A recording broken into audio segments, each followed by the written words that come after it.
kita akan membahas bagaimana menganalisis model, pendekatan, strategi, metode, dan teknik pada pembelajaran IPS di sekolah dasar pada scientific, project-based learning, dan deep learning. Pembelajaran IPS di sekolah dasar bertujuan untuk membantu siswa memahami lingkungan sosialnya baik dalam konteks keluarga, sekolah, masyarakat, bangsa maupun dunia. Menurut Sapriza 2017, IPS di sekolah dasar berfokus pada pengembangan kompetensi sosial, nilai-nilai kemanusiaan, keterampilan berpikir kritis, serta kesadaran terhadap keberagamannya. Dalam konteks kurikulum, IPS tidak hanya menekankan pada penguasaan konsep teoritis, tetapi juga pada penerapan pengetahuan dalam kehidupan nyata. Oleh karena itu, model pembelajaran yang dipilih harus mendorong siswa untuk aktif, kreatif, kritis, dan mampu memecahkan masalah nyata di lingkungannya. Selanjutnya kita akan bahas tentang apa itu model, pendekatan, strategi, metode, dan teknik. Model pembelajaran adalah gambaran konseptual yang menjadi kerangka untuk mengatur pengalaman belajar. Contohnya project-based learning, scientific, dan deep learning. Sedangkan pendekatan adalah cara pandang dalam mengelola pembelajaran, misalnya pendekatan konstruktivistik atau saintifik.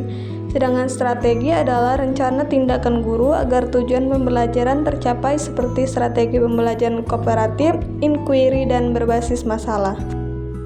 Metode adalah cara yang lebih konkret untuk melaksanakan strategi, misalnya diskusi, ceramah, eksperimen, atau penugasan. Sedangkan teknik adalah langkah praktis di kelas, misalnya memberikan stimulus berupa gambar, membagikan kelompok diskusi, atau meminta siswa untuk menulis refleksi. Pendekatan saintifik merupakan ciri khas kurikulum 2013 yang menekankan pembelajaran berbasis langkah-langkah ilmiah. Pastelan 2014 menyebutkan bahwa pendekatan ini membantu siswa berpikir logis, sistematis, kritis, dan ilmiah. Langkah-langkah yang pertama mengamati. Siswa mengamati fenomena sosial seperti gambar, video, atau peristiwa nyata. Yang ketiga menanya. Siswa menyusun pertanyaan tentang apa yang diamati. Yang ketiga, mengumpulkan informasi. Siswa mencari data dari buku, internet, atau wawancara. Yang keempat, menalar. Siswa menganalisis data, membandingkan, dan menarik kesimpulan. Yang kelima, mengomunikasikan. Siswa menyajikan hasil diskusi dalam bentuk laporan, presentasi, atau poster. Pendekatan ini sangat sesuai dengan IPS karena melibatkan siswa secara aktif dalam memahami realitas sosial di sekitarnya. Strategi yang digunakan dalam pendekatan saintifik yang pertama inquiry dan discovery learning. Metode yang digunakan seperti observasi lapangan, eksperimen, dan diskusi. Tekniknya, guru menampilkan fenomena, siswa membuat pertanyaan lalu mempresentasikan hasil analisisnya. Selanjutnya, project-based learning atau PJBL. Project-based learning adalah model pembelajaran yang berfokus pada pengerjaan proyek nyata dalam jangka waktu tertentu. Tujuannya adalah membuat siswa belajar secara kontekstual, berkolaborasi, dan menghasilkan produk.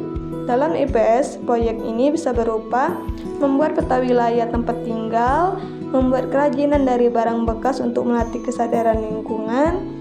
Yang ketiga, penelitian kecil tentang tradisi di daerah sekitar. Melalui PJBL, siswa tidak hanya menguasai konsep tetapi juga mengembangkan keterampilan hidup, seperti kerjasama, komunikasi, dan manajemen waktu.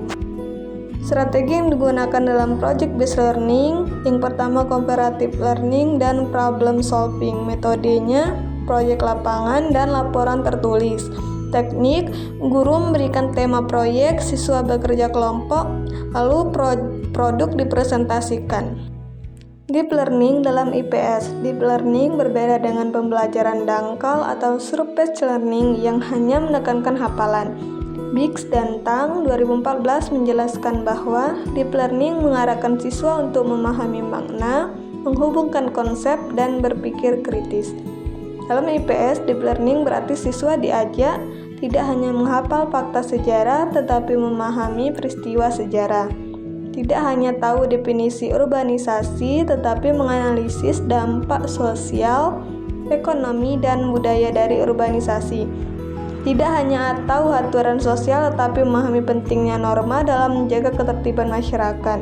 Dengan deep learning, siswa memiliki kemampuan untuk menganalisis, mengevaluasi, dan menciptakan solusi sesuai tuntutan keterampilan abad ke-21.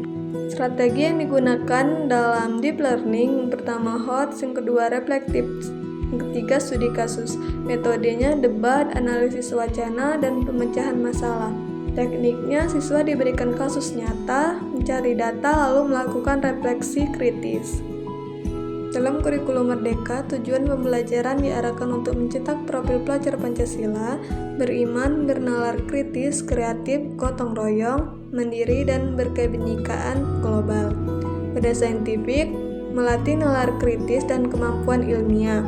PJBL melatih kreativitas dan gotong royong. Deep learning menumbuhkan kemampuan refleksi, analisis mendalam, dan karakter. Ketiganya sangat relevan untuk diterapkan di IPS agar siswa tidak hanya mengetahui teori tetapi juga mampu mempraktikkan nilai sosial dalam kehidupan sehari-hari.